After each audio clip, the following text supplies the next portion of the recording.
Hey everyone, welcome back. Thanks for joining us. Today, we've got a brand new story to share with you. So let's begin. I'm a pilot in the active duty army. My wife and I have been together since 2012, married since 2014, have no kids, and have 4 fur babies. We've had our ups and downs, but for the most part, we're stronger than ever, or so I thought. We recently moved to a new location, and she found a job at the grocery store on base stocking shelves after hours. She's been working there for about 9 months. Our schedules are almost opposite, and sometimes we go days without actually interacting with each other. She works 6 days a week, nearly 40 hours, and to be honest, we are somewhat dependent on her extra income. So she had a few glasses of wine tonight and passed out on the couch.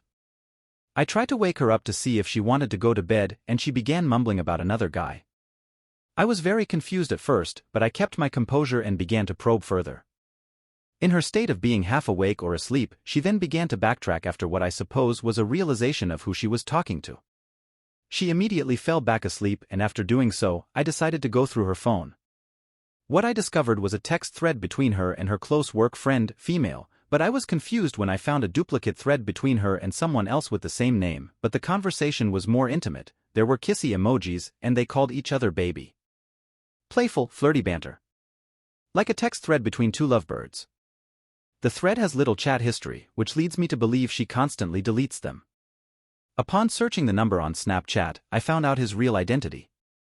I then woke her again and gave her a glass of water.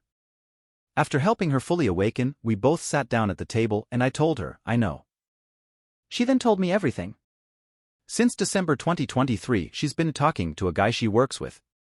I found call logs between the two that lasted several hours, and she says they talked to each other as they stock shelves.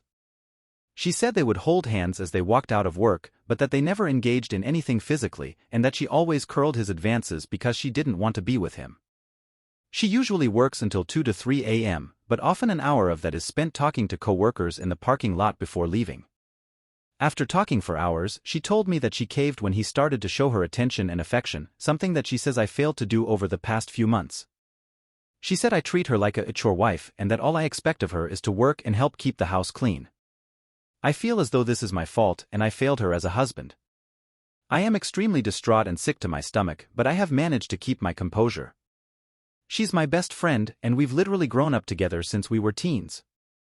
I know what I must do to be a better husband, but I'm struggling to figure out how to do that while simultaneously forgiving her for what she's done and getting over this.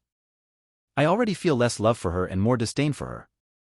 Although she claims she didn't engage with him sexually, she's maintained an emotional relationship with him behind my back for the past 5 months. I'm so afraid this is the end. I've asked her to quit since my income alone will keep us afloat and because I can't concentrate on my job, flying a multi-million-dollar machine, knowing she's working with him every night. Additionally, when we first met, she was bisexual. I was okay with this. She told me she likes relationships with women and relationships with men. Since then, I've been her sole partner for the duration of our marriage. She also has a friend, the original female cover name, that she claims she's been flirtatious with as well. I don't think the relationship between her and the female coworker is at the level of that between her and the male. But things were trending that way, as tonight they were going to have a girls' night that was supposed to end at the scenic spot that overlooks our side of town. Am I overreacting by asking her to quit? If you made it this far, thank you for your time. Please help me. I'm afraid to leave her because she's been dependent on me our entire relationship. We take care of each other. She also has a history of mental illness and depression. As distraught as this has made me, I'm very fearful for what her life would be like without me. Everything I've done has been to build us a good life together. She understands this and admittedly took the risk because she wasn't thinking. Thanks for watching. If you enjoyed this video, don't forget to like, comment, and subscribe for more stories like this. See you next time.